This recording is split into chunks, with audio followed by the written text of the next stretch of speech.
أعوذ بالله من الشيطان الرجيم بسم الله الرحمن الرحيم إن الحمد لله نحمده ونستعينه ونستغفره ونعوذ بالله من شرور أنفسنا ومن سيئات أعمالنا من يهده الله فلا مضل له ومن يضلل فلا هادي له وأشهد أن لا إله إلا الله وحده لا شريك له وأشهد أن محمدا عبده ورسوله رب اشرح لي صدري ويسر لي أمري واحلل عقدة من لساني يفقهوا قولي ربنا زدنا علما السلام عليكم ورحمة الله وبركاته. இன்ஷா அல்லாஹ் நம்ம இன்னைக்கு 112வது அத்தியாயத்துல இருக்கக்கூடிய சூரத்துல் இஹ்லாஸ் என்கின்ற சூறாவை நம்ம பார்க்க போறோம். இன்ஷா அல்லாஹ் அதற்கு முன்னாடி நம்ம குர்ஆன் வசனங்களோட உள்ள போகலாம். أعوذ بالله من الشيطان الرجيم بسم الله الرحمن الرحيم قل هو الله أحد الله الصمد لم يلد ولم يولد ولم يكن له كفوا أحد. அளவிலா கருணையும் இணையிலா கிருபையும் உடைய அல்லாஹ்வின் திருப்பெயரால் ஆரம்பம் செய்கின்றேன். கூறுவீராக, அவன் அல்லாஹ் ஏகன். அல்லாஹ் எவரிடத்தும் எத்தேவையும் இல்லாதவன், அனைவரும் அவனிடத்தில் தேவையுடையவர்களே. அவன் யாருடைய சந்ததியும் இல்லை, அவனுக்கு யாரும் சந்ததி இல்லை, மேலும் அவனுக்கு நிகரானவர் எவருமே இல்ல. அல்ஹம்துலில்லாஹ். ரொம்ப ரொம்ப ஒரு அழகான ஒரு சூரா அப்படின்னு நம்ம சொல்லலாம். பிஸ்மில்லாஹிர் ரஹ்மானிர் ரஹீம். குல் ஹுவல்லாஹு அஹத். அஹத் அப்படிங்கிறது என்ன சொல்லுவோம், நம்ம அரபியில நம்பர் சொல்றப்ப நம்ம ஒரு விஷயம் சொல்லுவோம். என்ன சொல்லுவோம்? அஹத் அப்படின்னா வாஹித், இத்னைன், தலாத, 1 2 3ன்னு சொல்லுவப்ப வாஹித்னு ஒண்ணு வருதா? அஹத் அப்படிங்கிறது பாத்தீங்கன்னா ஒன்னே ஒன்னதான் குறிக்குது. இப்ப அல்லாஹ் யாரு? ஒருத்தன் தான். ஹுவ அவன், அல்லாஹ் ஒருவன். குல் அப்படிங்கிறது பாத்தீங்கன்னா நிறைய இடத்துல வந்திருக்கும். குல் அஊது பிரப்பின் நாஸ், குல் கூறுவீராக. சரிங்களா? குல் எல்லா இடத்துலயும் நீங்க குர்ஆன்ல நீங்க பாருங்க, கூறுவீராக. அப்போ இந்த இடத்துல எடுத்து சொல்றான் அல்லாஹ் சுப்ஹானஹு வ தஆலா. சரிங்களா? கூறுவீராக. ஹுவ அவன், அல்லாஹ் அல்லாஹ் அஹத் அவன் ஒருவனே. அல்லாஹ் ஒரே ஒருவன் தான் அப்படிங்கறதான் சொல்றாங்க. சூரத்துல் இஹ்லாஸ், இதுக்கு இஹ்லாஸ் அப்படின்னா என்னன்னா உள தூய்மை. சரிங்களா? இஹ்லாஸோட இருங்கப்பா. நிறைய இடத்துல நம்ம பார்த்திருக்கோம். இஹ்லாஸ் என்பது உள தூய்மை. அதே மாதிரி இதற்கு இன்னொரு பெயரும் இருக்கிறது. என்ன பேரு அப்படின்னு சொல்லி பாத்தீங்க அப்படின்னா தௌஹீத். சரிங்களா? ஒண்ணு இஹ்லாஸ் அப்படிங்கிற பேரு, இன்னொன்னு தௌஹீத். ஏனென்றால் அல்லாஹ் சுப்ஹானஹு வ தஆலாவினுடைய ஓரிரை கொள்கையை பத்தி பேசுது. தௌஹீத்னா என்ன அப்படின்னா ஓரிறைவன், ஓரிரை கொள்கை. சரிங்களா? இப்ப தௌஹீதுனா அது ஊர்ல இருக்க ஜமாத்து அந்த பேர் இந்த பேர்லாம் கிடையாது. தௌஹீதினுடைய அர்த்தம் என்ன அப்படின்னா ஓரிரை கொள்கை. அதன்படிதான் நம்ம எல்லாருமே என்ன பண்ணணும், பின்பற்றணும். அது ஒரு பெயரா எடுத்து ஒரு குறிப்பிட்ட இதுக்கு வச்சிருக்காங்களே தவிர அதனுடைய அர்த்தம் ஓரிரை கொள்கை. சோ இந்த இதற்குடைய பெயர் என்ன? சூரா இஹ்லாஸ் சொல்லலாம் அல்லது சூரா தௌஹீத். ரெண்டுமே ஒரே அர்த்தத்தை குறிப்பிடக்கூடியதாக இருக்கிறது. சரிங்களா? இந்த சூரத்துல் இஹ்லாஸ் அப்படிங்கிறது பாத்தீங்க அப்படின்னா சூரத்துன் நாஸ் நம்ம இன்ஷா அல்லாஹ் வரக்கூடிய வகுப்புகள்ல பார்ப்போம். இதுக்கு அடுத்து சூரத்துன் நாஸுக்கு பிறகு அருளப்பட்டது அப்படிங்கிறது சொல்லப்படுகிறது. சரிங்களா? இப்ப இந்த சூரா அதே போல இன்னொரு சூறாவும் சேர்ந்து அதுக்கு ஒரு பெயர் இருக்கு. அந்த பெயர் நான் என்னன்னு சொல்றேன். அப்ப நீங்க எந்த 2 சூறா அப்படிங்கறது நீங்க சொல்லுங்க. இஹ்லஸைன், இஹ்லஸைன் அப்படின்னு சொல்லிட்டு நம்ம முன்னாடி பார்த்தோம். ஞாபகம் இருக்கா? முஅவ்விதத்தைன் அப்படின்னு ஒண்ணு பார்த்தோம், இஹ்லஸைன் ஒண்ணு பார்த்தோம். எந்த 2 சூறாக்கள் இஹ்லஸைன்? காஃபிரூனும் இன்னும் நம்ம குல்ஹு அல்லாஹு அஹத், குல்ஹு அல்லாஹு அஹத்னு சொல்லுவாங்க. சூரா பேரை நிறைய பேருக்கு தெரியாது. நாஸ், ஃபலக்குன்னு சொல்லிடுவோம். ஆனா இந்த சூறாக்கு நம்ம சொல்லக்கூடிய பேர் என்ன தெரியுங்களா? குல்ஹு அல்லாஹு அஹதுங்க. அதனால இன்ஷா அல்லாஹ் மனப்பாடம் பண்ணி வச்சுக்கிடுங்க. இஹ்லாஸ் அல்லது தௌஹீத். சரிங்களா? இஹ்லாஸ். இப்ப இஹ்லஸைன் அப்படின்னா சூரத்துல் காஃபிரூன் மற்றும் சூரத்துல் இஹ்லாஸ் இவை இரண்டுமே என்னன்னு பாத்தீங்கன்னா இஹ்லஸைனாக இருக்குது. நம்ம சூரா காஃபிரூன் பாக்குறப்பவே இதை பார்த்துட்டோம் நம்ம. சரிங்களா? அப்போ இந்த 2 சூறாக்களுமே எதை போதிக்கக்கூடியதாக இருக்கிறது, எதை நமக்கு கற்பிக்கக்கூடியதாக இருக்குதுன்னா ஓரிரை கொள்கை, அல்லாஹ்வினுடைய ஓரிரை தன்மையை பற்றி விளக்கக்கூடியதாக இருக்குது. காஃபிரூன்லயே நம்ம அப்படிதான் பார்ப்போம். அங்க நபி ஸல்லல்லாஹு அலைஹி வஸல்லம் அவங்க என்ன சொல்லுவாங்க, நீங்க வணங்குற இறைவன் உங்களுக்கு, நான் வந்து என்னைக்குமே உங்களோட கொள்கைக்கு வரமாட்டேன், நான் வணங்குற தெய்வம் எனக்கு அப்படின்னு சொல்லிட்டு சொல்லுவாங்க. சோ அந்த இடத்துல அந்த ஓரிரை கொள்கை அல்லாஹ் ஒருத்தன் தான், அவனை மட்டும்தான் நான் வணங்குவேன், வேற யாரையும் வணங்க மாட்டேங்கிற அந்த ஒரு ஆஹ் இதை வந்து நபி ஸல்லல்லாஹு அலைஹி வஸல்லம் பிரகடனப்படுத்துவாங்க. சரிங்களா? சோ இஹ்லாஸைன் அப்படின்னு பாத்தீங்கன்னா சூரா காஃபிரூன், சூரா இஹ்லாஸ். இனிமேல் யாருமே குல் ஹுவல்லாஹு அஹது சூரான்னு சொல்லாதீங்க தயவு செய்து. சூரா இஹ்லாஸ் அப்படிங்கறத மனனப்படுத்தி வச்சுக்கொள்ளுங்க. அதே போல பாத்தீங்க அப்படின்னா வந்து சூரா இஹ்லாஸ்க்கு வந்து முதல் பேரு சூரா தௌஹீத். எப்படி வந்து நம்ம சூரத்துல் ஃபாத்திஹாக்கு வந்து நிறைய பேர்கள் இருக்கு இல்லைங்களா?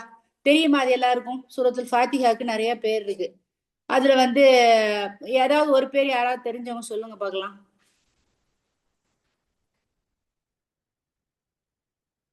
சூரத்துல் ஃபாத்திஹா யாராவது ஒருத்தவங்க சொல்லுங்க சிஸ்டர். சூரத்து ஷிஃபா. ஓகே, மாஷா அல்லாஹ், வெரி குட். உம்முல் குர்ஆன். மாஷா அல்லாஹ், மாஷா அல்லாஹ், அல்ஹம்துலில்லாஹ். சோ இந்த மாதிரி நீங்க அடுத்த வாரம் என்ன பண்றீங்க அப்படின்னா சூரத்துல் ஃபாத்திஹாவுக்கு என்னென்ன பெயர்கள் இருக்குன்னு சொல்லிட்டு எல்லாரும் பார்த்து ஹோம்ஒர்க் பண்ணிட்டு வரீங்க. எழுதி வச்சுக்கிடுங்க. அடுத்த வாரம் ஹோம்ஒர்க்ல இதுவும் உண்டு. என்ன அப்படின்னா நான் கிளாஸ் ஸ்டார்ட் பண்ணவே ஞாபகப்படுத்துங்க, நான் மறந்துடுவேன் ஹோம்ஒர்க் சொல்லிட்டு. ஸோ சூரத்துல் ஃபாத்திஹாவுக்கு இன்னும் என்னென்ன பெயர்கள்லாம் இருக்கு அப்படிங்கிறத நோட் பண்ணிட்டு வாங்க இன்ஷா அல்லாஹ். சரிங்களா? சோ இதற்கு வந்து இந்த சூரா இஹ்லாஸுக்கு உள்ள ஒரு பெயர் வந்து தௌஹீத். இன்னொரு பெயர் என்னன்னு சொல்லி பாத்தீங்க அப்படின்னா சூரா அல் அசாஸ். அசாஸ் என்பது என்னன்னா ஃபவுண்டேஷன். நம்ம வந்து ஒரு வீடு கட்டுறதுக்கு முன்னாடி இல்ல எதுவோ அதற்கு முன்னாடி நம்ம வந்து பேஸ், ஒரு கீழே வந்து ஒரு தமிழ்ல என்ன சொல்லலாம் அப்படின்னா ஃபவுண்டேஷனுக்கு வந்து அஸ்திவாரம். தேங்க்யூ. அஸ்திவாரம் சொல்லுவோம் இல்லைங்களா? அப்ப இந்த ஓரிரை கொள்கை தான் இஸ்லாத்தினுடைய அஸ்திவாரமாக இருக்கிறது. புரியுதுங்களா? இப்போ ஓரிரை கொள்கை என்பது இஸ்லாத்தினுடைய அஸ்திவாரமாக இருப்பதன் காரணத்தினால அதுக்கு அசாஸ். சோ முதல் பெயர் வந்து தௌஹீத், இரண்டாவது பெயர் வந்து அல் அசாஸ். அசாஸ் அப்படிங்கிறது வந்து பாத்தீங்கன்னா அஸ்திவாரம். அப்போ இஸ்லாத்தினுடைய அஸ்திவாரம் எதுவாக இருக்கிறது சொல்லுங்க சிஸ்டர். இஸ்லாத்தினுடைய அஸ்திவாரம் எது? ஓரிரை கொள்கை. தௌஹீத். அதுதான் இஸ்லாத்தினுடைய அடிப்படையான இந்த இது. அதே போல பாத்தீங்கன்னா இன்னொரு பெயரும் இருக்கு, அல் அமான். அமான் அப்படிங்கிறது பாத்தீங்க அப்படின்னா இந்த இடத்துல ஏன் அதுக்கு அமான் என்று சொல்லி கொடுக்கப்பட்டிருக்கு அப்படின்னா இது வந்து யார் இதை பின்பற்றுகிறார்களோ, இப்போ இந்த சூறால இருக்கக்கூடிய இந்த வசனங்களினுடைய அர்த்தங்களை யாரெல்லாம் பின்பற்றுகிறார்களோ அவர்கள் துன்யா மற்றும் ஆகிரத்தில் அவர்கள் காப்பாற்றப்படுவார்கள். சரிங்களா? அப்போ எப்படி வந்து அமான் அப்படிங்கிறது என்ன அப்படின்னா இதை பின்பற்றுவதன் மூலமாக அவர்கள் இம்மை மற்றும் மறுமையில் அவர்கள் காப்பாற்றப்படுவார்கள். ஏது? அல்லாஹ் ஒருத்தன் தான் அப்படிங்கிறத நம்பிக்கை கொண்டு அதன்படி செயல்படுவதன் மூலமாக அவர்கள் இம்மை மற்றும் மறுமையில் வெற்றி பெறக்கூடியவர்களாக அவங்க இருப்பாங்க. சரிங்களா? சோ அது மாதிரி தான் சொல்லியிருக்காங்க. சோ இதற்கான மொத்த பெயர்கள் எத்தனை சொல்லுங்க பார்க்கலாம். யாராவது ஒருத்தவங்க சொல்லுங்க.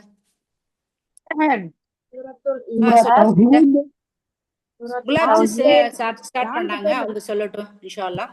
சொல்லுங்க சிஸ்டர். ஓகே, 4 பெயர்கள் இருக்கு. ஓகே, என்னென்ன பெயர்கள் சொல்றீங்களா?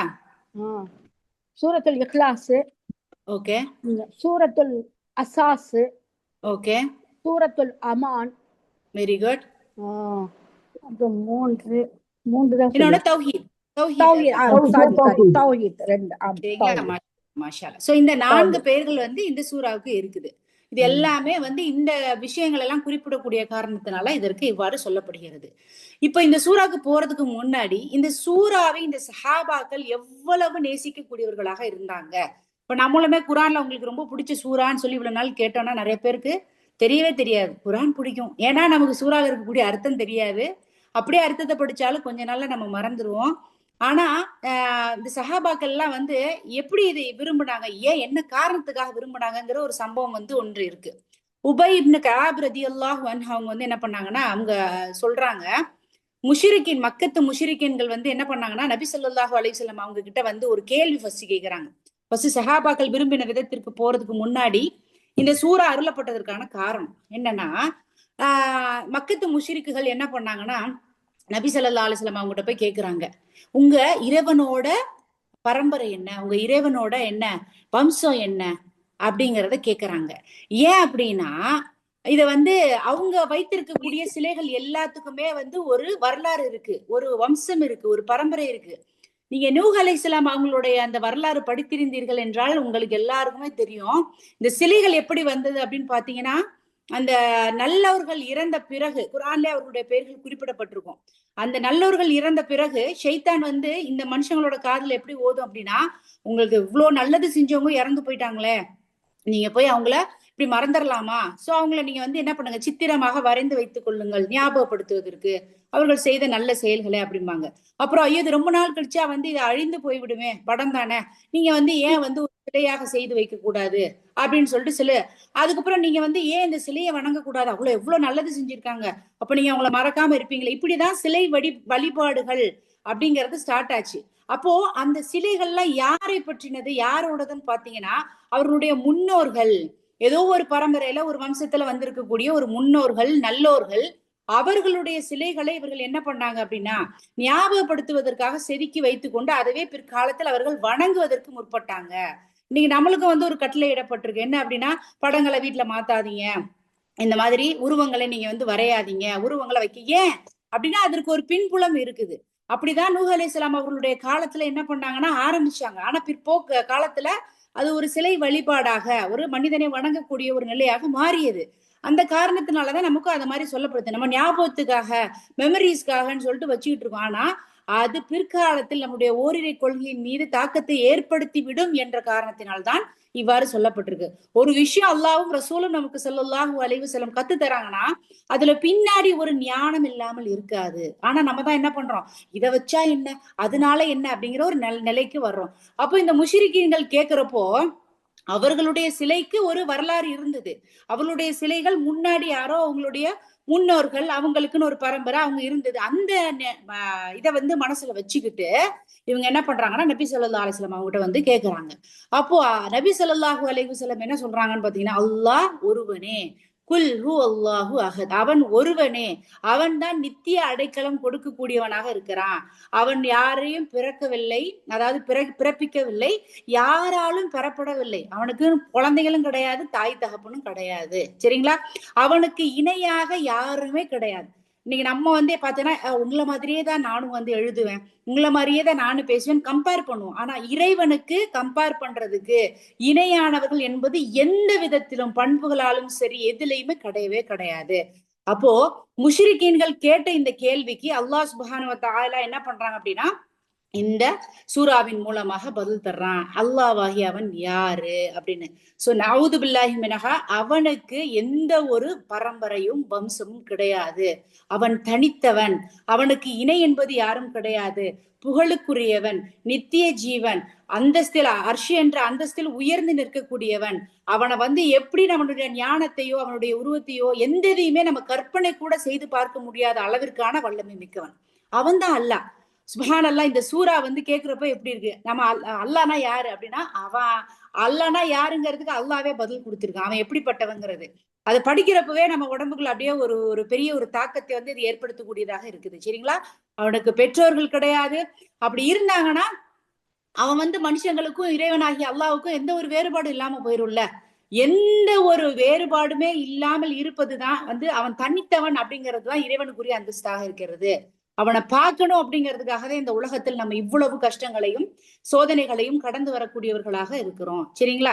சோ அல்லாஹ் யார் அப்படின்னு அவங்க கேட்ட கேள்விக்கு அல்லாஹ் கொடுத்த பதில் தான் இந்த சூரா இஹ்லாஸ், சூரா தௌஹீத், சூரா அல் அஸாஸ், சூரா அல் அமான். சரிங்களா? அப்ப இந்த சூறாவை அடுத்து இன்னொரு வார்த்தையில சொல்லணும் அப்படின்னு பாத்தீங்கன்னா, இறைவன், நம்முடைய இறைவனாகி அல்லாஹ் யாரு அப்படிங்கிறத, யார நம்ம வந்து வணங்கி கொண்டிருக்கிறோம், யார் இந்த வானம் பூமியை வந்து வானங்கள் மற்றும் பூமியெல்லாம் படைச்சாங்க, யாரு நமக்கு மேல இருக்கிறான் அப்படிங்கறதை சொல்லக்கூடிய ஒரு சூறாவாக, ஒரு அத்தியாயமாக இது இருக்கிறது. சரிங்களா? இந்த ஒரு காரணத்தினால்தான் அல்லாஹ் சுப்ஹானஹு வ தஆலாவினுடைய பண்புகளை கூறக்கூடிய இந்த காரணத்தினால் சஹாபாக்கள் இந்த சூறாவை மிகவும் நேசிக்கக்கூடியவர்களாக அவங்க இருந்தாங்க. இதுல நம்ம பார்த்தோம் அப்படின்னா மஸ்ஜிதுல் கூபா அப்படிங்கிறது நமக்கு தெரியும், நம்ம மதீனாவுக்கு போனோம்னா தெரியும், மஸ்ஜிதுல் கூபால போய் தொழணும். முதலில் கட்டி எழுப்பப்பட்ட பள்ளி. அந்த பள்ளியில வந்து தொழுகை நடத்திட்டு இருந்தாங்க. நபி ஸல்லல்லாஹு அலைஹி வஸல்லம் இருந்தது வந்து ஹரம்ல இருந்தாங்க. சரிங்களா? ஆனா மஸ்ஜிதுல் கூபால ஒரு அன்சாரி தோழர் ஒவ்வொரு நேரம் தொழுகையை நடத்தக்கூடியவராக இருந்தாங்க. அப்போ எப்போல்லாம் அவர் வந்து சூரா தொழுகையை ஆரம்பிக்கிறாங்களோ ஆரம்பிக்கக்கூடிய முதல் அந்த இதுல ஓதக்கூடிய சூரா வந்து சூரா இஹ்லாஸ் ஆரம்பிப்பாங்க. அதே மாதிரி அதோட சேர்ந்து இன்னொரு சூறாவும் சேர்த்து சொல்லுவாங்க. எப்படி அல்ஹம்து சூரா சொல்லிட்டு அதுக்கப்புறம் நம்ம சூரா ஸ்டார்ட் பண்ணுவோம், ஏதாவது ஒரு சூறா தான் நம்ம சொல்லுவோம் இல்லைங்களா? ஆனா இந்த அன்சாரி தோழர் என்ன பண்ணுவார்னா குல் ஹுவல்லாஹு அஹத் அல்லாஹு ஸமத் லம் யலித் வலம் யூலத் வலம் யகுல் லஹு குஃபுவன் அஹத்னு சொல்லிட்டு அதோடய அந்த முதல் ரக்காயத்துல இன்னொரு சூறாவையும் சேர்த்து சொல்லுவார். சரிங்களா? இப்ப ரெண்டாவது முடிச்சுட்டு அடுத்து திருப்பி வேற ஒரு தொழுகை ஆரம்பிச்சா முதல் ரக்காயத்துல இந்த மாதிரி ஒவ்வொரு ரக்காயத்திலையுமே இந்த இஹ்லாசுடைய சூறாவை சொல்லிட்டு அதோட சேர்த்து இன்னொரு சூறாவை சொல்லக்கூடியவர்களாக இருந்தாங்க. இதுல வந்து பின்னாடி நிற்கக்கூடிய மக்கள்லாம் வந்து என்ன கேட்டாங்கன்னா, நீங்க ஏன் வந்து நீங்க ஏதாவது ஒரு சூறா ஓதக்கூடாது, நீங்க வந்து இந்த மாதிரி ரெண்டா ஏன் ஓதுறீங்க, அது எல்லாத்துலயும் வந்து ஏன் சூரா இஹ்லாஸ வந்து நீங்க சேர்த்து ஓதுறீங்க அப்படின்னு சொல்லி கேட்டாங்க.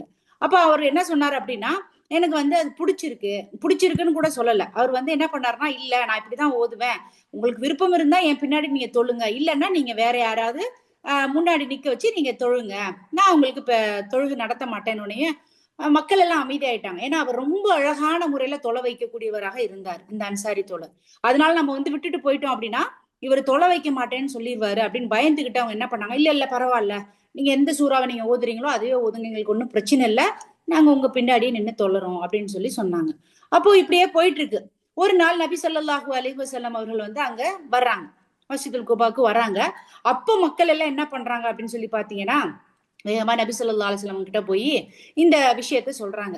இந்த மாதிரி இவங்க பண்றாங்க, எங்களுக்கு இது பிடிக்கலன்னு சொல்ல, இல்ல இப்படி ஏன் இப்படி பண்றீங்க, நீங்க மாத்தி பண்ணலாமே, ஒரு சூறாவை சொல்லலாமே அப்படின்னு நாங்க சொன்னதுக்கு அவர் ஒப்புக்கொள்ளல, அதனால நீங்க என்னன்னு கொஞ்சம் விசாரிங்க அப்படின்னு சொல்லிட்டு சொல்றாங்க.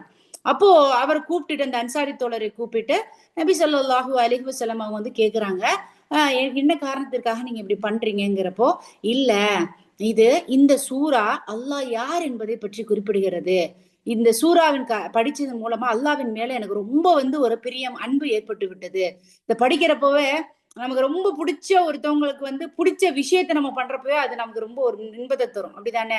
ஹஸ்பண்ட் அண்ட் ஒய்ஃப் லவ் அப்படின்னு பார்த்தாலும் சரி, இல்ல குழந்தைங்களும் சரி, இதே ஃப்ரெண்டா இருந்தாலும் சரி, அவளுக்கு ரொம்ப பிடிக்கும் என்னது, அதனால எனக்கும் இது ரொம்ப பிடிக்கும், புரியுதுங்களா?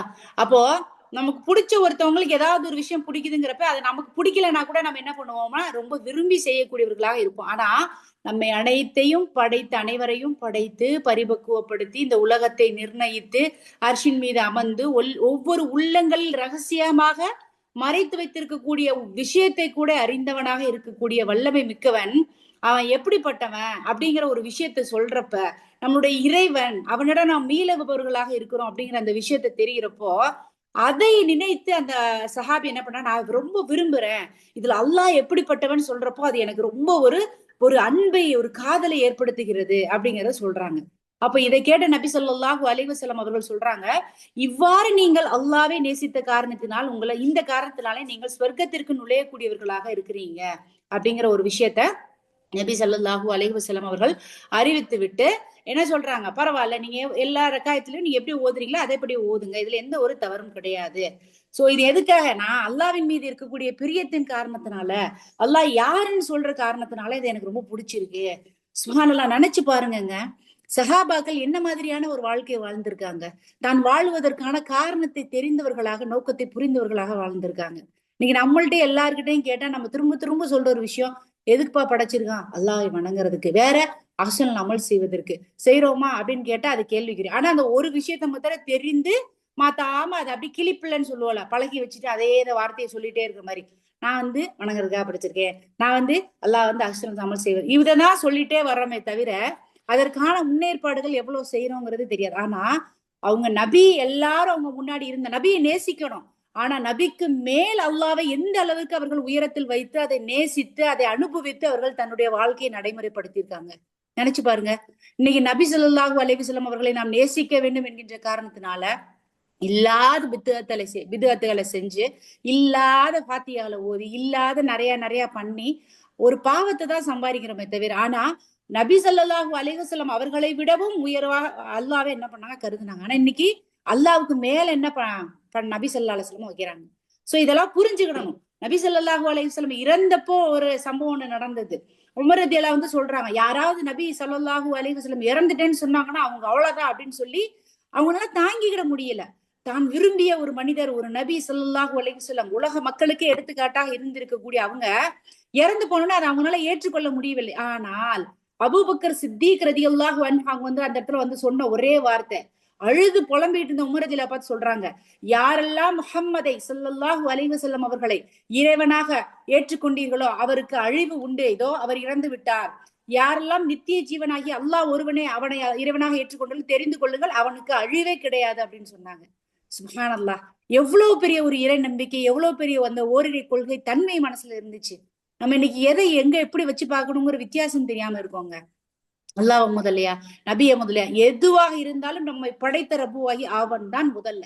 ஆனா அதெல்லாம் விட்டுட்டு இன்னைக்கு பேஷன் ஃபேன்ஸ் அப்படிங்கிற பேர்ல நடிகர்கள் நடிகைகள் தேவையில்லாத கூத்தாடிகள் அது இதுன்னு சொல்லிட்டு பல விதமான விஷயங்களை நம்ம என்ன பண்றோம் அப்படின்னா முன்னிறுத்தக்கூடியவர்களாக நம்ம இருக்கிறோம். ஆனா அவர்கள் அல்லாஹ்வை முன்னிறுத்தக்கூடியவர்களாக இருந்தாங்க. சுப்ஹானல்லாஹ்.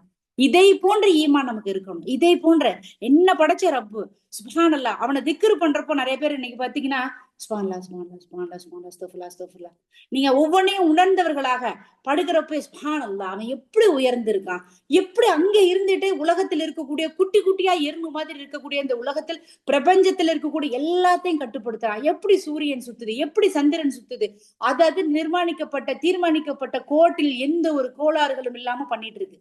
மனுஷனாகி நம்ம தான் அராஜகம் பண்ணி அநியாயம் பண்ணிட்டு இருக்கோம். ஆனா இயற்கை வஸ்துகள் அனைத்தும் தன்னுடைய வேலையை சரியான முறையில் அது செஞ்சிட்டு இருக்கு. சோ அந்த நிலையை பார்க்கும்போது அல்லாஹ்வை நேசிக்கக்கூடியவர்களாக நம்ம இருக்கணும். அல்லாஹ்வை நேசிக்கிறோம் அப்படின்னா நிச்சயமாக நமக்கு இம்மையிலும் மறுமையிலும் வெற்றி இருக்கு அப்படிங்கறதுல எந்த ஒரு சந்தேகமுமே கிடையாது. என்ன நன்மை செஞ்சாலும் நம்ம செஞ்ச நன்மை நம்மள சொர்க்கத்துக்கு எடுத்துட்டு போகுமான்னு கேட்டா கிடையாது. அல்லாஹ் நீ எவ்வளவு நன்மை செய்திருந்தாலும் அவன் நாடினால் அன்றி, அவன் விரும்பினால் அன்றி, அவன் மன்னித்தால் அன்றி நம்மால் என்ன பண்ண முடியும், சொர்க்கத்திற்கு போக முடியாது என்கின்ற விஷயத்த நம்ம மனசுல வச்சுக்கிடணும். சரிங்களா? சோ அந்த அளவிற்கு சஹாபாக்கள் அல்லாஹ்வை மிகவும் நேசிக்கக்கூடியவர்களாக அவங்க இருந்திருக்காங்க.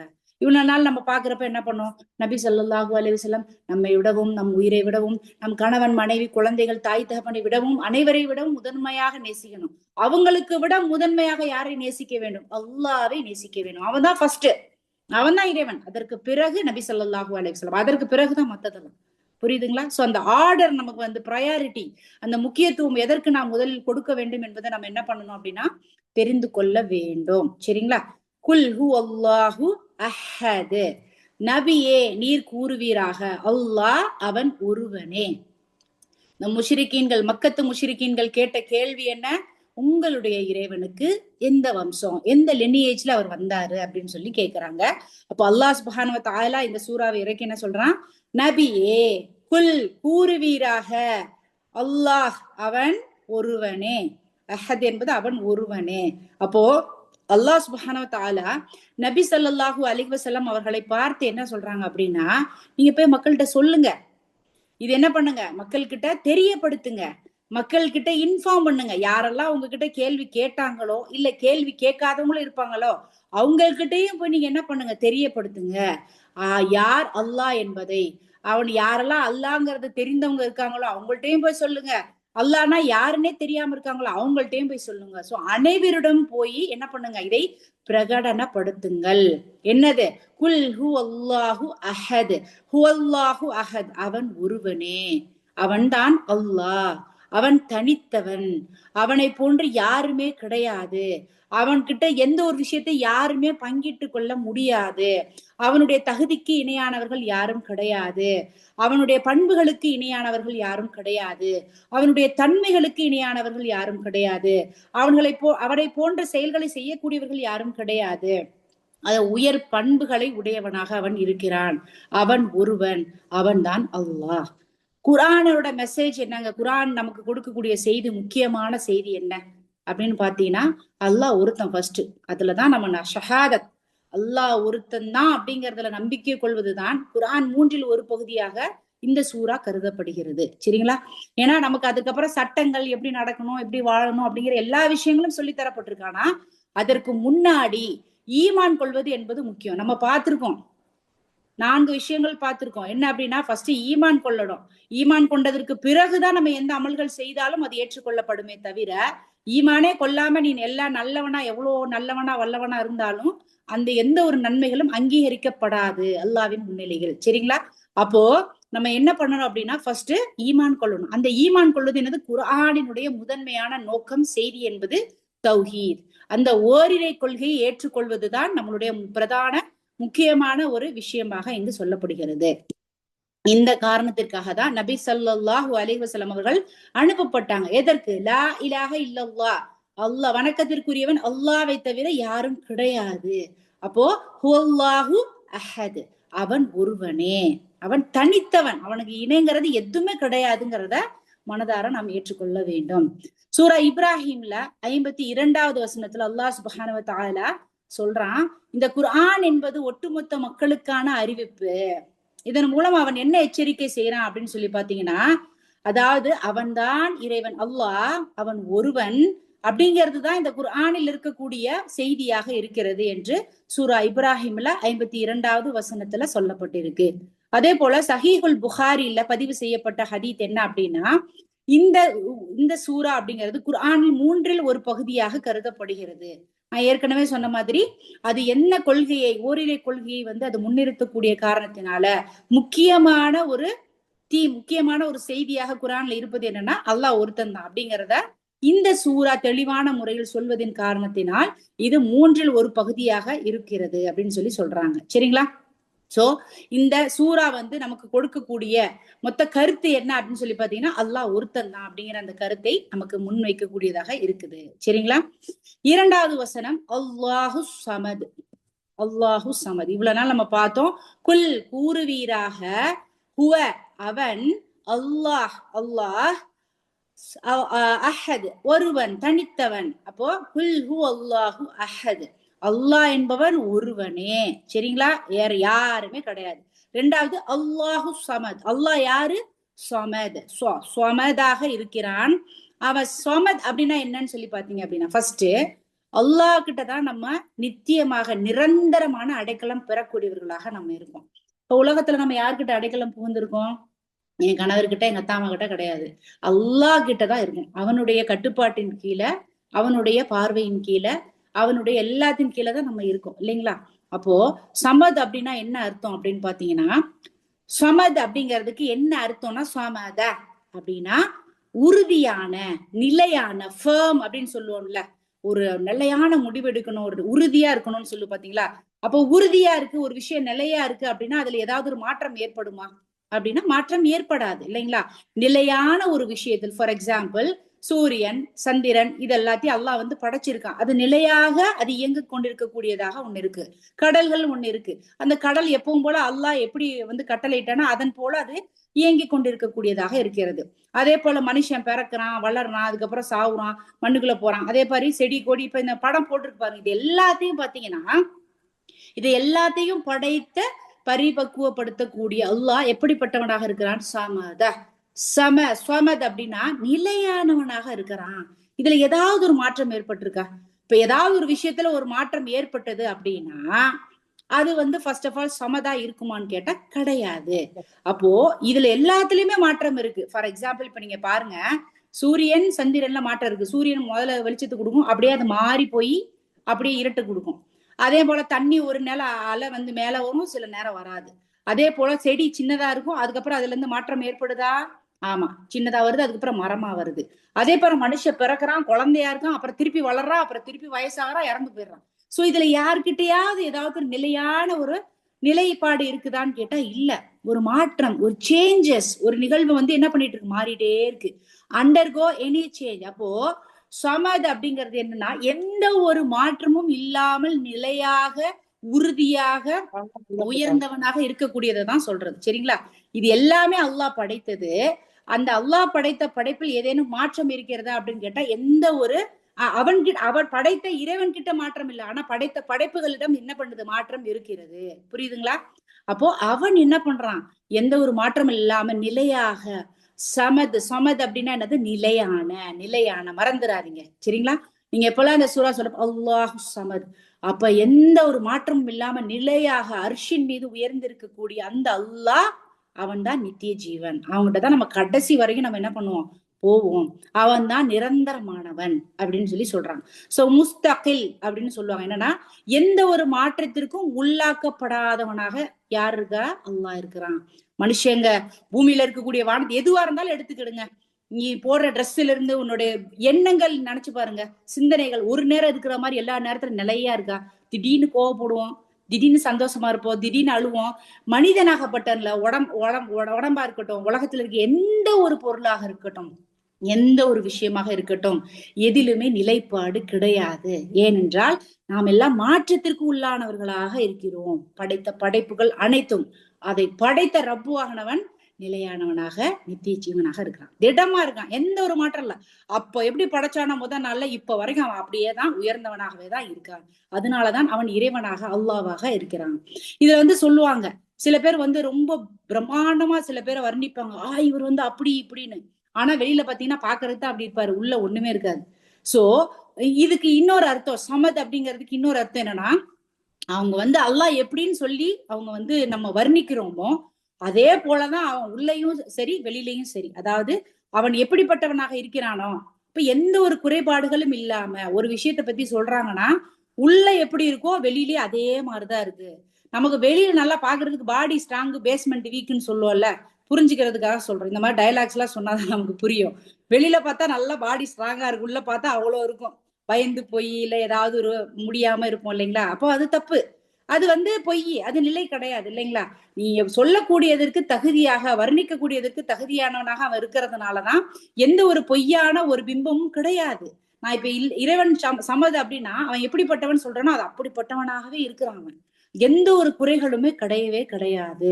அவனுடைய பலமாக இருக்கட்டும், அவனுடைய உயர்ந்த பண்புகளாக இருக்கட்டும், அவனுடைய பெர்ஃபெக்ஷனாக இருக்கட்டும், உள்ள எப்படி இருக்கோ அதே போலதான் அவனுக்கு வெளியிலயும் இருக்கு. இப்ப எல்லாரும் உள்ள போயிடாதீங்க. அப்ப உள்ள அல்லாஹ் எப்படி இருப்பான், வெளியில எப்படி இருப்பான், அவனுடைய இது எப்படி இருக்கும், அந்த இதுக்குள்ள எல்லாம் தயவு செய்து போயிடாதீங்க. ஷைத்தான் புகுந்து விளாண்டுருவான். அவன் எப்படி இருக்கிறான்னு சொல்லிட்டு அல்லாஹ் வர்ணிக்கிறானா அதை பத்தி மாத்திரம் கற்பனை பண்ணுங்க. அதுக்கு மேல பண்றதை இன்ஷா அல்லாஹ் நம்ம சொர்க்கத்துக்கு எல்லாம் போனோம்னா அல்லாஹ் கிட்ட நம்ம என்ன பண்ணலாம், நம்ம பாத்துக்கலாம். சோ ஒரு அளவுக்கு மேல தேவையில்லாத இதுக்குள்ள நம்ம நுழைக்க வேண்டாம், அது நம்மள வேற பக்கம் இழுத்துட்டு போயிடும். சரிங்களா? சோ எந்த ஒரு மாற்றமும் இல்லாதவனாக இருக்கக்கூடியவன், நிலையானவன், உறுதியானவனாக சமத். அதனாலதான் அல்லாஹ் சமத் அப்படின்னு சொல்லிட்டு இங்க சொல்லப்படுகிறது. இப்போ இந்த இடத்துல என்ன சொல்லி பாத்தீங்கன்னா, அவன் இன்னொன்னும் இருக்கான், ஹை கையூம், அல் ஹையூ அல் கையூம் அப்படின்னு சொல்லுவாங்க. இப்ப நம்ம கிட்ட ஒரு மாற்றம் இருக்குது இல்லைங்களா? நம்ம ஹையா இருப்போம்னா கிடையாது, அவன்கிட்ட மாற்றமே கிடையாது, அதனால அவன் ஹையா இருக்கான். கையும் அப்படின்னா அவன் மரணம் நமக்கு இருக்கா, இருக்கு, அவனுக்கு கிடையாது, அதனால அவன் கையும். இப்ப ஹை என்பது எந்த ஒரு வேதனையும் கிடையாது, மாற்றமும் கிடையாது. கையும் என்பது அவன் எப்பொழுதுமே அழிவில்லாமல் இருக்கக்கூடியவனாக இருக்கிறான். சரிங்களா? சோ இந்த பெயர்கள் எல்லாம் குறித்து வைத்துக் கொள்ளுங்கள், கேள்வியாக கேட்கப்படும். அதே போல தொழுகையில நம்ம ஓதும் போதும் சரி, இல்ல அல்லாஹ் கிட்ட துவா கேட்கிறப்ப இந்த பெயர்கள் எல்லாம் ஞாபகத்துல வச்சு அவனை புகழ்ந்து நம்ம துவா கேட்டோம்னா அதையும் அவன் விரும்பக்கூடியவனாக இருக்கிறான். சமத், உறுதியானவன், நிலையானவன். அவன்கிட்ட ஏதாவது ஒரு மாற்றம் இருக்கா? கிடையாது. அப்பத்துல இருந்து இப்ப வரைக்கும் அவன் ஒரே மாதிரி திடமானவனாக இருக்கிறான். இன்னொன்னு அவன் ஹையோ கையும், அல் ஹையோ, அவனுக்கு எந்த ஒரு குறைபாடுகளுமே கிடையாது. இன்னொன்னு கையும், அவனுக்கு அழிவு என்பது கிடையாது. சரிங்களா? இயலாமை இருக்கா? எதுவுமே கிடையாது, எல்லாமே அல்லாஹ் அதுல எல்லாத்தையும் விட்டு மிகவும் தூய்மையற்றவனாக இருக்கிறான். லா தஹுதுஹு சினது வலா நௌம். அவன் நம்ம படிச்சிருக்கோம், இது எதுல படிச்சோங்க? இந்த வசனம் ஞாபகம் இருக்க சொல்லுங்க. லா தஹுதுஹு சினது வலா நௌம். ஆயத்துல் குர்சி. அர்த்தம் அர்த்தம் அர்த்தம் தூக்கம் இல்லாதவன், தூக்கம் தீரிக்காது. மாஷா அல்லாஹ். இந்த நவும் அப்படின்னு சொல்லிட்டு வார்த்தை வச்சே கண்டுபிடிச்சிடலாம். எப்படின்னு பாத்தீங்கன்னா, காலையில ஃபஜ்ருக்கு அதான் சொல்றப்ப சொல்லுவாங்க, அஸ்ஸலாத்து கைரும் மினன் நவும், தூக்கத்தை விட தொழுகையே மேலானது. நவும் அப்படிங்கிறது தூக்கம். சோ இந்த இடத்துல நவும் அப்படின்னு சொல்லிட்டு வந்திருக்கா. அப்ப அதை வச்சு இந்த மாதிரி நம்ம அந்த அர்த்தத்தை புரிந்து கொள்வதற்கான ஒரு ட்ரிக்ஸ் இதெல்லாம் நான் ஞாபகம் வச்சுக்கிறதுக்கு இந்த மாதிரிலாம் அந்த இதுல இருந்து எடுத்து வச்சுக்கிடுவேன். அது அவங்களுக்கும் நான் சொல்றேன் இன்ஷா அல்லாஹ். சரிங்களா? சோ லா தஹுதுஹு சினது வலா நௌம். அவனை எந்த ஒரு தூக்கமும் பீடிக்காது. நம்ம தூங்கினாதான் அடுத்த நாளுக்கு எனர்ஜியே நமக்கு கிடைக்கும். ஒரு நாள் சரியா தூங்காம இருந்து பாருங்க, அடுத்த நாள் ஃபுல்லா அப்படி கேரா சுத்தி போய் எங்கேயாவது போய் விழுவோம். நமக்கு அந்த தூக்கத்தை கூட அல்லாஹ் சுப்ஹானஹு வ தஆலா ஒரு அருளா கொடுத்திருக்கான். ஆனா அவன் வந்து தூங்காம எல்லா நேரமும் நம்மை கண்காணித்து, தூக்கத்துல கூட நம்ம என்ன பண்றோம் அப்படிங்கறதை கண்காணிக்க கூடியவனாக. சுப்ஹானல்லாஹ்.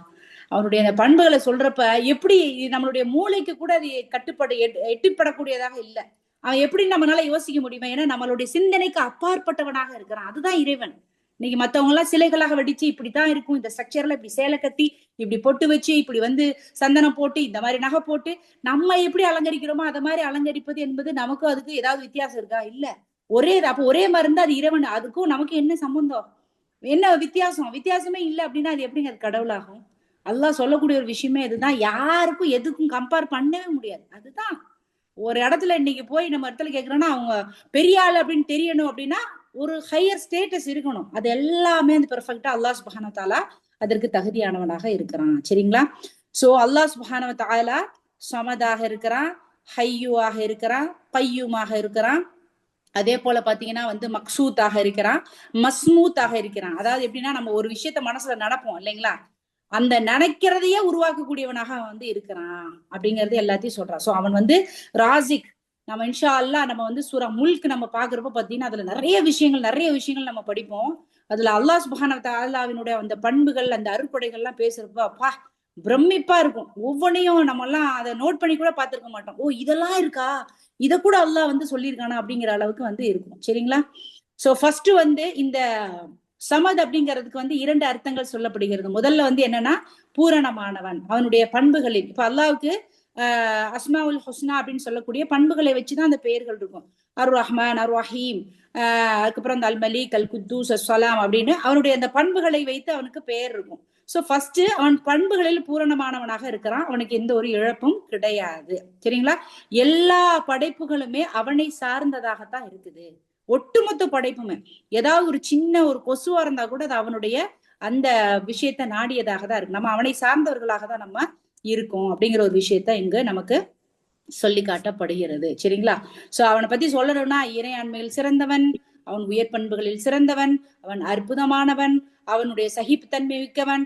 அவன் வந்து இந்த மாதிரி சகிப்புத்தன்மை எல்லாம் இல்ல அப்படின்னா நம்ம எல்லாம் இந்நேரம் ஒரு உசுறு கூட இந்த உலகத்துல இருக்காது. நம்ம ஏற்கனவே பார்த்தோம்.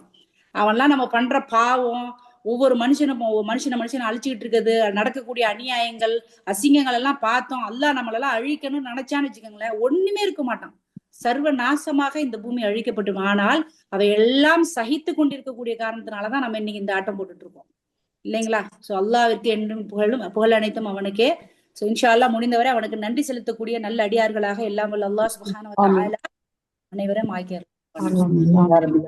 அடுத்த வசனம் சொல்லி பார்த்தோம் அப்படின்னா அல்லாஹு சமத், அல்லாஹ் எவரிடத்தும் தேவையற்றவன். ஏன்னா எல்லாருமே அவங்கிட்டதான் தேவையுடையவர்களாக இருக்கிறோம். சோ அதனால நமக்கு வந்து அவனுடைய தேவை இல்லாம நம்மளால வாழ முடியாது. அப்புறம் லம் எலிது வலம் யூலது, லம் எலிது வலம் யூலது, அவன் யாரையும் பிறக்கவில்லை, அவன் யாராலும் பெறப்படவில்லை. சரிங்களா? எலிது அப்படின்னா என்ன அப்படின்னு பாத்தீங்கன்னா எலிது வலத எலிது. சரிங்களா? லம் எலிதுன்னு வந்திருக்கா, அதோட இது வந்து பாருங்க, அதனுடைய அந்த ரூட் வேர்ட்ஸ் எலிது, எலிது, வலத எலிது. எலிது அப்படின்னா என்னன்னு சொல்லி பாத்தீங்கன்னா ஒரு குழந்தைய பெத்தெடுக்கிறது, டு கிவ் பர்த்.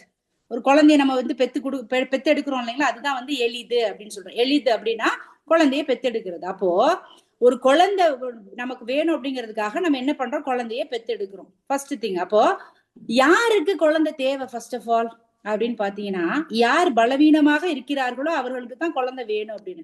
இப்ப நம்ம கேட்கலாம், எங்க நாங்க எல்லாரும் பலவீனமானங்களா? இப்ப குழந்தைங்கிறது எதுக்கு பெத்துக்கிறோம்? எனக்கு பின்னாடி என்னுடைய ஆஸ்தி, என்னுடைய சொத்துக்கள், என்னுடைய எல்லாவற்றையும் எடுத்து பார்க்கக்கூடிய. அப்ப ஏன் நீ எங்க போற? நான் பலவீனமாயிருவேன், என்னால பார்க்க முடியாது, தெம்பு இல்லை எனக்கு. அதுக்கப்புறம் அப்படியே முதுமை அடைஞ்சு அப்படியே நான் மண்ணுக்குள்ள போயிருவேன். அதுதானே? அப்ப அது பேர் என்ன? அது வீக்னஸ். அது பேரு தான் பலவீனம் இல்லைங்களா? என்னால ஒரு கட்டத்திற்கு மேல் என்னால ஒரு விஷயத்தை எடுத்து நிர்வகிக்க முடியாத பலமற்றவனாக நான் இருக்கக்கூடிய காரணத்தினால் எனக்கு பின்னாடி நான் என்னுடைய ஒரு குழந்தையை பெற்றெடுத்து அதை நான் என்ன பண்றேன்னா அதுக்கு பொறுப்பாக நிர்ணயிக்கிறேன். ரெண்டாவது, நான் வயசானாலும் என்ன பாத்துக்கிறதுக்கு எனக்கு ஒரு பிள்ளை வேணும். புரியுதுங்களா? அப்போ எளிது எதற்காக குழந்தையை பெற்றெடுக்கிறோம், என்ன காரணத்திற்காக அப்படின்னு சொல்லி பாத்தீங்கன்னா, நமக்கு பலவீனமாக கூடிய காரணத்தினால நமக்கு பின்னாடி வரக்கூடிய சந்ததிகளை அதற்கு தயாரானவர்களாக நம்ம குழந்தை பெக்கிறோம். அந்த குழந்தை வளர்ந்து அது என்ன பண்ணும், அது குழந்தைக்கு அது ரெடி பண்ணும், அது குழந்தை வேணும்னு சொல்லிட்டு ரெடி ஆகும். ஏன் அப்படின்னா அதுக்கப்புறம் அந்த குழந்தை பலவீனமாகும். சோ இதுதான் ஹியூமன் சைக்கிள், மனிதனுடைய வாழ்க்கை முறை என்பது இப்படிப்பட்டதானதாக இருக்கிறது. சரிங்களா? ஆனா அல்லாஹ் சுப்ஹானஹு வ தஆலா குழந்தை பெத்தானா அவன் பலவீனமானவனாக இருந்தா தானே அவனுக்கு அந்த குழந்தை தேவை. அவன் தான் எல்லாத்தையும் உயர்ந்திருக்கக்கூடிய வல்லமை மிக்கவனாக இருக்கிறானே, பலமானவனாக இருக்கிறானே, அவனுக்கு எதுக்குங்க தேவை? அப்ப சோ இதுல இருந்தே நமக்கு தெரியுது, லம் எளிது அவன் எந்த குழந்தையும் பெக்கல. ஏன்னா அவன் பலவீனமானவன் கிடையாது, அவன் அதற்கெல்லாம் அப்பாற்பட்ட ஒருவனாக அவன் இருக்கிறான். அதுக்கப்புறம் வலம் யூலது, இன்னொன்னு என்னன்னா மற்றவங்க மூலமா பெத்தெடுக்கிறது. இப்ப நான் ஒரு குழந்தை பெக்கிறதுக்கும் என்ன பெத்தவங்க யாரு, எங்க அம்மா தான். அப்ப அதன் மூலமாக எனக்கு ஒரு தாய் தகப்பன் இருப்பாங்க இல்லைங்களா? அப்படி யாராவது இருக்காங்களா? அல்லாஹ்வுக்கு இல்ல.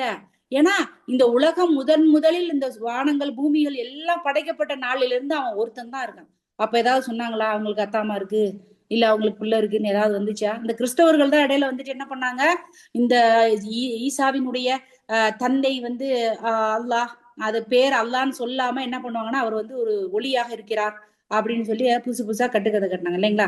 அப்போ இந்த இடத்துல என்ன சொல்ல வராங்கன்னா, லம் எளிது, எளிது என்பது குழந்தை பெக்கிறது, வலம் யூலது அப்படின்னா இன்னொருத்தர் மூலமா நம்ம பிறந்து வருவது. அப்ப தாய் தகப்பனர். அப்ப அல்லாஹ்விற்கு அவன் எப்படிப்பட்டவனாக இருக்கிறான், அவன் யாரையும் பெக்கல, அவன் யாராலும் பெறப்படவும் இல்லை. புரியுதுங்களா? அப்போ இதை படிக்கிறப்ப நமக்கு தெரியும். ஃபர்ஸ்ட் குல் ஹு அல்லாஹு அஹத், அல்லாஹ் என்பவன் ஒருவன் தான், இதை கூறுவீராக நபியே. அல்லாஹு சமது, அவன் நிலையானவன், அவனுக்கு அழிவு என்பதே கிடையாது, அவனை சார்ந்தவர்களாக தான் நாம் அனைவரும் இருக்கிறோம். லம் எளிது, அவன் யாரையும் பெக்கல, வலம் யூலது, அவன் யாராலும் பெறப்படவும் இல்லை. ஏன்னா அவன் பலவீனமானவன் கிடையாது, பலவீனமானவர்களுக்கு தான் குழந்தை என்பது தேவை. புரியுதுங்களா? சூரத்துல் அன்ஆம்ல 101வது வசனத்துல அல்லாஹ் சுப்ஹானஹு வ தஆலா சொல்லக்கூடிய விஷயம் என்னன்னு பாத்தீங்கன்னா, அல்லாஹ் தான் இந்த வானங்கள் மற்றும் பூமியை உண்டாக்கியவன், ஆரிஜினேட்டர், அவன் தான் ஆரம்பிச்சு வச்சான். அப்போ அப்படி ஆரம்பிச்சு வச்சு அவனுக்கு எப்படிங்க குழந்தை இருக்கும்? அவன் தான் எல்லாத்தையுமே ஃபர்ஸ்ட் மனிதனை முதல்ல படைச்சு ஆதம் அலைஹிஸ்ஸலாம்ல இருந்து எல்லாத்தையுமே அவன் தான் ஃபர்ஸ்ட் ஒன்னொன்னா படைக்கிறான். அப்ப எல்லாத்தையும் படைக்கிறவன் அதுக்கப்புறம் தான் மனித இனம் ஓகே இவங்க இவங்களுக்கு குழந்தை பிறக்கும் இப்படி இருக்குங்கிற அந்த ஒரு விஷயத்தவே ஒரு இதவே அவன் அப்பதான் கொண்டு வரான்.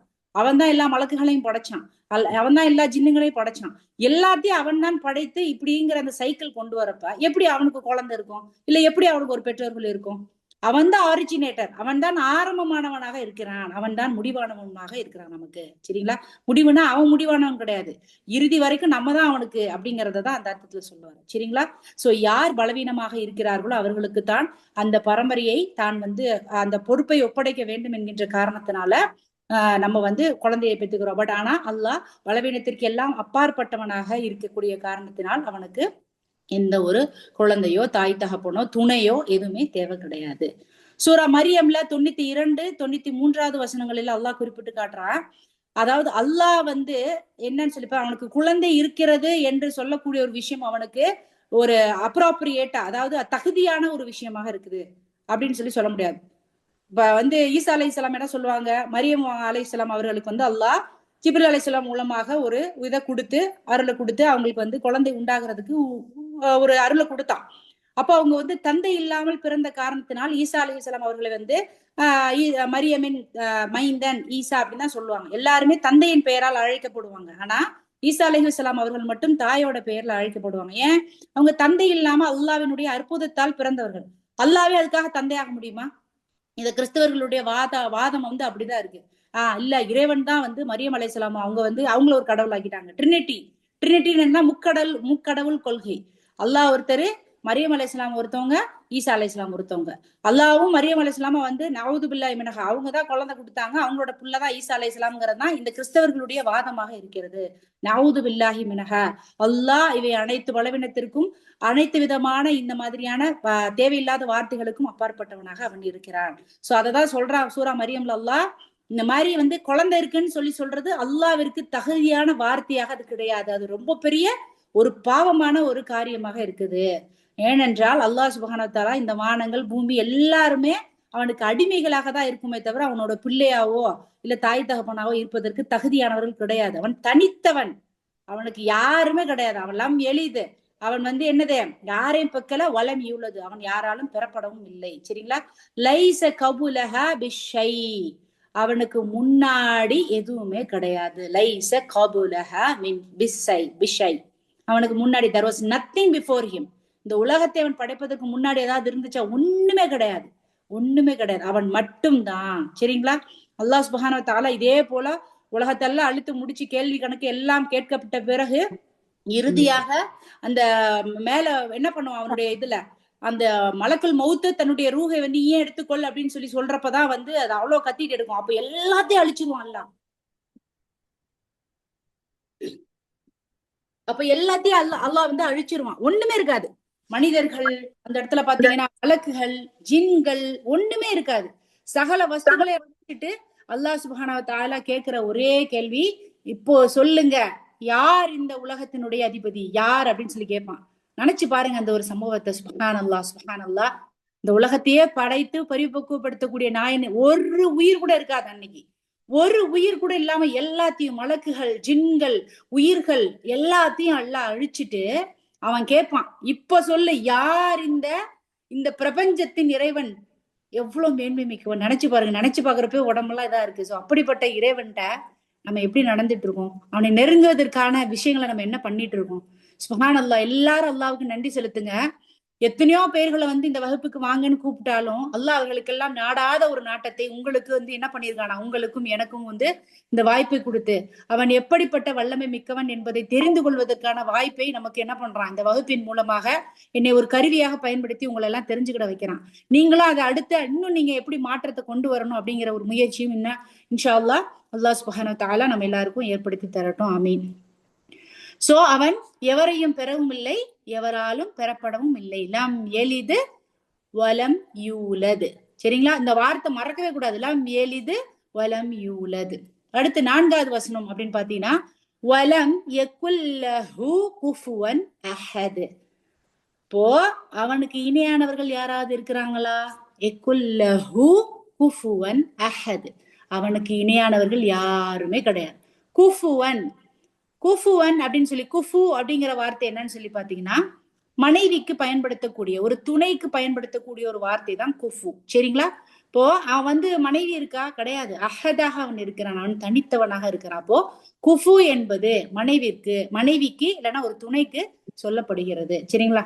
இப்போ நம்ம ஒருத்தவங்க யாரையும் நம்ம கல்யாணம் பண்றோம் அப்படின்னா நம்ம என்ன பண்ணுவோம், நமக்கு இணையான ஒருத்தவர்களை பார்த்துதான் நம்ம கல்யாணம் பண்ணுவோம். இணைன்னா நான் என்ன சொல்ல வரேன், இப்போ ஃபார் எக்ஸாம்பிள் ஒரு மனுஷனா எனக்கு எப்படி 2 கை இருக்கோ 2 கால் இருக்கோ, நான் வந்து ஒரு விலங்கையோ இல்ல அனிமல்ஸ் அந்த மாதிரி இல்லாம எனக்கு ஒத்த மாதிரி ஸ்டேட்டஸ்ல, என்ன மாதிரி இருக்கக்கூடிய உயரமாக இருக்கக்கூடிய அப்பியரன்ஸ்ல, இல்ல என்ன மாதிரி ஓகே எனக்கு வந்து நல்ல இந்த மாதிரி இருக்குது, ஓகே அல்லாஹ் பக்கம் போகணும் அப்படிங்கிற அந்த எபிலிட்டியோட எனக்கு எது பிடிச்சிருக்கு, எனக்கு எது பிடிக்கல, இதற்கெல்லாம் ஒத்த மாதிரியான ஒரு ஆளை நம்ம தேடுறோம். அப்ப என்னன்னா எனக்கு இணையான, இப்படிதானே, எனக்கு இணையான ஒருத்தர் வந்து இப்ப நிறைய பேர் சொல்லுவாங்க, ஐயோ வேணாப்பா நம்மளோட ஸ்டேட்டஸ்க்கு மேல அவங்க இருக்கிறாங்க, செட் ஆகாது. அப்போ எனக்கு இணையாக கம்பேர் பண்றது, புரியுதுங்களா? அப்போ என்னுடைய உடல் அமைப்பிலும் சரி, நான் குட்டையா இருந்த ஒருத்தவங்கள ரொம்ப உயரமா பார்த்தோன்னா இல்லப்பா சரி வராது, ஏன்னா எனக்கு இணையா அவங்க கிடையாது. அப்போ இந்த கம்பாரிசன் சொல்றாங்க. அப்படின்னா நம்ம கல்யாணம் பண்றப்போவே நம்ம என்ன பண்றோம் அப்படின்னா, ஒரு நமக்கு இணையான எல்லா விஷயத்திலும் பிடிச்சது பிடிக்காதது, கலரு, அழகு, ஹைட்டு, ஸ்டேட்டஸ் எல்லாத்தையும் பார்த்து நம்ம வந்து என்ன பண்றோம், ஒரு கணவன் மனைவியை பிடிக்கிறோம். அதே போல கணவன் மனைவியாக திருமணம் செய்து கொள்றோம். ஆனா அல்லாவுக்கு இணையானவன் தான் யாருமே கிடையாதுங்க. அல்லாவுக்கு இணையானவர்கள் யாருமே கிடையாது. அப்படி எப்படிங்க அவன் கல்யாணம் பண்ண முடியும்? ஃபர்ஸ்ட் புரியுதுங்களா? இப்ப குஃபுவன் அஹத், அவன் தனித்தவன் அப்படின்னு அல்லாஹ் முதல்ல சொல்லிட்டான். அல்லாஹ் ஒருத்தன் தான், அவன் யாரையும் பெக்கல, அவன் யாராலும் பெறப்படவும் இல்லை அப்படிங்கிறது தெரிஞ்சு போச்சு. அப்போ அவனுக்கு இணையானவர் கிடையாது, அவன் தனித்தவன்கிறப்ப அவன் எப்படி திருமணம் முடிக்க முடியும்? அப்ப குஃபுவன் அஹத், அவனுக்கு இணையானவன் அவன் தான். இணை என்ற வார்த்தை வந்தாலே இணை வைத்தல், ஷிர்க் என்பது வந்துரும். தெரியுங்களா? ஷிர்க்னா என்ன? அவனுக்கு இணையாக ஒரு விஷயத்த வைக்கிறது. இந்த விஷயத்த எனக்கு இந்த கருப்பு கயிறு கழுத்துல கையில கட்டுறது மூலமா எனக்கு சரியா போயிடும். நம்ம சரிப்படுத்தக்கூடிய எல்லா வல்லமையும் யாருக்கு இருக்கு? அல்லாஹ்வுக்கு. இப்ப அதுக்கு இணையா நீ அந்த கயிறுக்கு கொண்டு வர, இல்ல அது இணையாக ஒரு போய் ஒரு கபூர்ல போய் இல்ல இந்த இடத்துக்கு போனா துவா செஞ்சா கிடைக்கும், இல்ல ஒரு இணையாக இவங்க கிட்ட போனா நடக்கும், இல்ல அவங்க கிட்ட பேசினா நடக்கும், இல்ல இவங்க கூட போனாதான் நல்ல விஷயம் நடக்கும்னு அந்த இறைவன் என்ன விஷயங்கள் எல்லாம் நமக்கு செய்து தர்றானோ அந்த விஷயத்தை இன்னொருத்தவங்க மூலமா, இந்த கயிறு மூலமா, இந்த விஷயம் மூலமா, இது மூலமா நடக்குதுன்னு நம்ம போனோம்னா அதுதான் ஷிர்க். புரியுதுங்களா? இப்ப ஷிர்க் என்பது இணை வைத்தல். எல்லாத்தையும் தரக்கூடியவனாக அவனை சார்ந்தவனாக தான் இருக்கக்கூடிய அந்த நிலையில இன்னொரு ஒண்ணுமே இல்லாத விஷயத்தை இணை வைத்தால் அதுதான் இணை வைத்தல் ஷிர்க் என்பது. அந்த பாவத்தை அல்லாஹ் மன்னிக்கவே மாட்டான். அல்லாஹ் அவனுக்கு இணையாக ஒரு விஷயத்தை கொண்டு வந்தேங்க. இன்னைக்கு சாதாரண ஒரு போஸ்டிங்ல இருக்கிறவங்கள வந்து ஹையா ஒரு கலெக்டரோ இல்ல ஏதோ ஒரு டீச்சரோ இல்ல ஒரு ஹெச்எம் ஒரு பிரின்சிபலா இருக்கிறவங்கள்ட்ட அவங்களோட ஸ்டேட்டஸ் பாத்தீங்கன்னா அவங்கள பார்த்தா எல்லாரும் எப்படி இருப்பாங்க சொல்லுங்க? நான் தான். அவங்களுக்கு ஒரு மனுஷனுக்கே அந்த மாதிரியான ஒரு பெரிய ஒரு இது மனசுக்குள்ள தோன்றப்ப எப்படிங்க நினைச்சு பார்க்கவே முடியாத பிரபஞ்சத்தை படைச்சிட்டு சூரியன் எந்திரிச்சு பாருங்க வெளியில போய், சந்திரனை பாருங்க, வானத்தை பாருங்க, எல்லாம் சேலஞ்ச் விட்டுட்டே இருக்கான். பாத்தீங்களா இல்லையா? எல்லாரும் வெளியில போய் வெளியில போனீங்களா இல்லையா? ஃபர்ஸ்ட் சொல்லுங்க சிஸ்டர்ஸ். போறோம் விட்டமின் டி காட்டும் போயிட்டு சுத்திட்டு. சோ அது எதுக்காக சொல்றேன்னா இது எல்லாமே வந்து பண்ண முடியாத நிலையில இருக்கக்கூடிய அவனுக்கு எந்த ஒரு மனைவியும் தெரியல. குஃபுவன் அஹத், அவன் தனித்தவனாகவே இருக்கிறான். சரிங்களா? குர்ஆன்ல அவன் தனித்தவன், அவனுக்கு இணையானவர்கள் யாருமே கிடையாது அப்படிங்கிற ஒரு விஷயத்த அல்லாஹ் சுப்ஹானஹு வ தஆலா சொல்றான். இறுதியாக சூரத்துல் ஃபுர்கான்ல நமக்கு என்ன சொல்றான் அப்படின்னு சொல்லி பாத்தீங்கன்னா, அல்லாஹ் வந்து அவன் ஒருவன் தான். இந்த உலகத்தில் வானங்கள் மற்றும் பூமியில் இருக்கக்கூடிய அனைத்துமே அவனுக்கு சார்ந்ததாகத்தான் இருக்கிறது. அவனுக்கு எந்த குழந்தையும் இல்லை, அவனுக்கு எந்த துணையும் கிடையாது, அவனுக்கு எந்த ஒரு தாய் தகப்பனும் கிடையாது. அவன் தான் அனைத்தையும் படைத்தான், அவன் தான் எல்லாத்தையும் நிர்வகிச்சிட்டு இருக்கான். வலம் யகுல்லஹு குஃபுவன் அஹத், அவனுக்கு நிகராக எவரும் கிடையாது. சுப்ஹான் அல்லாஹி வபிஹம்திஹி சுப்ஹானக அல்லாஹும்ம பிஹம்திக் அஷ்ஹது அல்லா இலாஹ இல்லா அன்த அஸ்தக்ஃபிருக வ அத்தூபு இலைக். அஸ்ஸலாமு அலைக்கும் வரஹ்மத்துல்லாஹி வபரகாத்துஹு. வலைக்கும்